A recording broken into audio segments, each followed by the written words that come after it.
सभी प्यारी मम्मियों को मेरी शुभकामनाएं।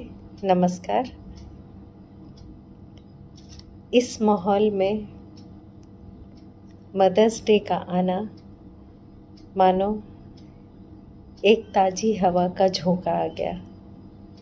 आज सुबह से मैं वीडियोस देख रही थी, बच्चों के एक्टिविटीज़ देख रही थी, बहुत अच्छा लग रहा था। और सबसे ज़्यादा खुशी इस बात की है कि इसमें सभी मम्मियाँ इतने प्यार से, इतनी खुशी से पार्टिसिपेट कर रही थी। बहुत अच्छा लगा। आज मदर्स डे पे मैं सबसे पहले अपनी दो बहुत अज़ीज़ मम्मियों को श्रद्धांजलि देना चाहती हूँ। पहले तो हुसन आरा, जो हमारी 2007 बैच की आरजू की मम्मी थी।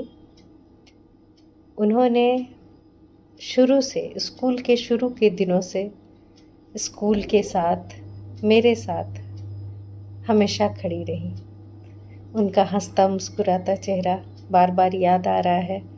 स्कूल आते ही इतने प्यार से मिलती थी, लगता था जैसे कोई अपना आ गया, बिल्कुल मेरी प्यारी सहेली की तरह। दूसरी रुखसाना परवीन, उनकी 3 बच्चियां हमारी स्टूडेंट रहीं, 2 पास आउट कर गई और एक अभी हमारी स्टूडेंट है हाई स्कूल की। अभी कुछ ही दिनों पहले वो स्कूल में आई थी। कितनी सारी बातें, लेकिन उनकी एक बात याद है कि 2 बच्चियां तो बहुत अच्छे से पढ़कर निकल गईं, आगे भी अच्छी पढ़ाई कर रही हैं। मैम, इसे भी बहुत अच्छे से निकालना है, ये भी बहुत अच्छा करेगी। तो दोनों को मेरी बहुत विनम्र श्रद्धांजलि। दोनों का चेहरा बिल्कुल बार बार आंखों के सामने आता है और उनकी प्यारी बातें, उनकी हंसी, टीचर से मिलना, बच्चों के लिए कंसर्न रहना, ये सारी बातें याद आती हैं। मेरी प्रार्थना है ईश्वर से कि वो जहाँ भी हों बहुत खुश हों, शांत हों, उन्हें बहुत आराम नसीब हो। आज मदर्स डे के अवसर पर मैं कुछ बातें ही आपसे शेयर करना चाहूँगी। सबसे पहले तो ये कि इस माहौल में अभी जो डर का, निराशा का, एक असुरक्षा का कि आगे क्या होने वाला है, इसकी चिंता का जो माहौल है, उसे भी ठीक रखना आप मम्मियों का, हम मम्मियों का काम है। हमें मालूम है क्या क्या प्रिकॉशंस लेने हैं। हाथ धोना है, सैनिटाइज़र यूज़ करना है, मास्क यूज़ करना है, घर से बाहर कम से कम निकलना है, भीड़ वाली जगहों पे नहीं जाना है। इन सबों का पालन तो करना ही है, लेकिन साथ ही हमारे अंदर ये जो डर और असुरक्षा है, उसे दूर करना भी ज़रूरी है। नहीं तो इससे कई प्रकार के मेंटल प्रॉब्लम्स बच्चों में हो सकते हैं, आप में भी हो सकता है।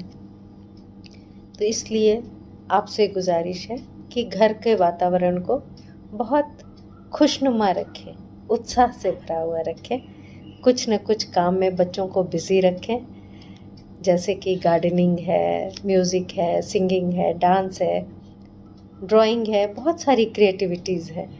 और घर के कामों में भी उनसे हेल्प लें, उन्हें छोटी छोटी जिम्मेवारियां दें। ये बहुत ज़रूरी इसलिए है कि जो बच्चे पूरी तरह ऑनलाइन पढ़ाई कर रहे हैं, उसके अलावा भी जो समय बचता है उसमें बच्चे हमेशा मोबाइल पे बिज़ी हैं, कभी गेम्स में, कभी सोशल साइट्स देख रहे हैं। तो ये ठीक नहीं है। उन्हें ज़रूरी है कि एक लिमिटेड आवर में, अभी तो मजबूरी है ऑनलाइन क्लासेस का, वो उन्हें करना ही है। उसके अलावा बाकी समय में उन्हें किसी न किसी काम में व्यस्त रखिए, जिससे बच्चे भी खुश रहें और घर का माहौल भी अच्छा रहे। साथ ही एक बात और मैं कहना चाहूँगी कि बच्चों को पढ़ने की आदत डालिए। एक निश्चित समय में उन्हें पढ़ने बैठाइए, एक निश्चित जगह उनके लिए फ़िक्स कीजिए और देखिए कि बच्चे सीरियसली पढ़ाई करें। क्योंकि ऑनलाइन पढ़ाई तो चल रही है, लेकिन पढ़ने और लिखने की आदत भी छूटनी नहीं चाहिए। इसलिए मैंने बच्चों से कहा कि उन्हें नोट्स बनाना है। टीचर्स नोट्स पोस्ट कर रही हैं, लेकिन उन्हें कॉपीज़ को पूरी तरह प्रॉपर्ली मेंटेन करना है, जिसका करेक्शन किया जाएगा। काफ़ी कुछ करेक्शन हुआ भी है और आगे भी करेक्शन होगा। तो इस तरह बच्चों को आप बिज़ी रखिए और पढ़ने की आदत डालिए। एक और बात मैं आपसे कहना चाहूँगी कि ऑनलाइन क्लासेस ज़रूर बच्चों को करने की हिदायत दीजिए और देखिए कि बच्चे ऑनलाइन क्लासेस पूरा अटेंड कर रहे हैं कि नहीं, क्योंकि इन ऑनलाइन क्लासेस में टीचर्स सब कुछ अच्छे से समझा रही हैं, चाहे वो गूगल मीट के माध्यम से हो, व्हाट्सएप के माध्यम से हो, और सारे नोट्स भी गूगल क्लासरूम में पोस्ट कर रही हैं, जिन्हें बच्चों को जब शाम के समय या जो उनका फिक्स पढ़ने का समय है उस समय उन्हें कॉपी में नोट करना है। तो आप बच्चों को एनकरेज कीजिए कि बच्चे सारे ऑनलाइन क्लासेस अटेंड करें, क्योंकि उनके अटेंडेंस भी काउंट होंगे, उनके अटेंडेंस पे भी मार्क्स है और इस तरह वो पढ़ाई से जुड़े रहेंगे। तो ये बहुत ज़्यादा ज़रूरी है कि बच्चे ऑनलाइन क्लासेस करें।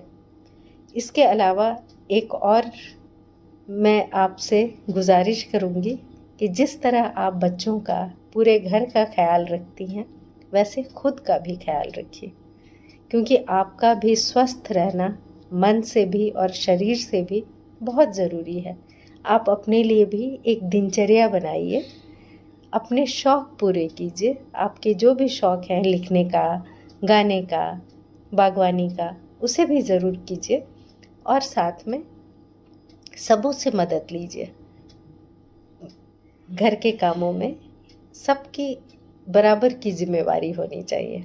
बच्चों से भी मदद लीजिए और घर में जितने लोग हैं उनके अनुसार छोटे छोटे काम बांट दीजिए और खुद भी खुश रहिए। घर के पूरे माहौल को खुशनुमा बनाए रखिए। आप सभी को मेरा बहुत सारा प्यार, बहुत सारी शुभकामनाएं। जब स्कूल खुलेगा फिर हम लोग वैसे ही मिलेंगे। आप सभी जैसे हमेशा स्कूल आया करती हैं, आइएगा। हम लोग सब आपस में मिलेंगे और हमारे बच्चे बहुत अच्छा करें, इसका ध्यान रखेंगे। आप सभी को बहुत धन्यवाद, बहुत सारा प्यार, बहुत सारी शुभकामनाएं। नमस्कार।